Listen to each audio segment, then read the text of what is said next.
Hi மக்களே, எல்லோருக்கும் வணக்கம். இன்றைக்கி சுவையான டேஸ்டியான மஷ்ரூம் கிரேவி தான் பண்ண போகிறோம். எப்படி பண்ணுறதுன்னு பார்த்துடலாமா? ஃபஸ்ட்டு அதுக்கு தேவையான மஷ்ரூம் எடுத்து நல்லா கொதி வர்ற அளவுக்கு பாயில் பண்ணிக்கோங்க. பாயில் பண்ணதுக்கப்புறமா என்ன பண்ணுங்கள் அப்படின்னா, 2 சைஸ் வெங்காயத்தை எடுத்து நல்லா வதக்கிக்கோங்க பேனில். அதுக்கப்புறம் தக்காளியும் போட்டு நல்லா வதக்குங்க. வதக்கினதுக்கப்புறமா அது நல்லா கோல்டன் ப்ரௌனாக வரட்டும்.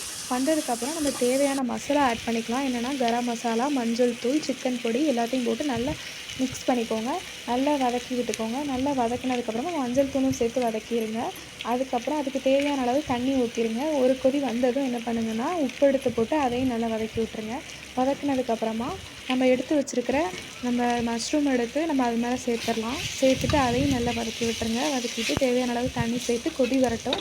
ஃபைனலாக என்ன பண்ணுங்கள் அப்படின்னா, சாப் பண்ணி வச்சுருக்கிற கொரியாண்டர் லீஃப் எடுத்து நம்ம அதில் போட்டு அதையும் நல்லா மிக்ஸ் பண்ணிக்கோங்க. மிக்ஸ் பண்ணிவிட்டு கொஞ்சம் ஒரு கொதி விட்டு இறக்கணும் அப்படின்னா நம்மளுக்கு ஃபைனலாக சூப்பரான டேஸ்டியான மஷ்ரூம் கிரேவி ரெடி ஆயிருங்க. இதை கண்டிப்பாக வீட்டில் ட்ரை பண்ணி பார்த்துட்டு கமெண்ட் செக்ஷனில் சொல்லுங்கள். குழந்தைங்கள்லேருந்து எல்லாருமே விரும்பி சாப்பிடுவாங்க. இதுக்கு அல்டிமேட் காம்போவாக சப்பாத்தி கண்டிப்பாக இருக்குங்க. சப்பாத்தி, தோசை, இட்லின்னு எல்லாத்துக்குமே வச்சு சாப்பிட்லாம்.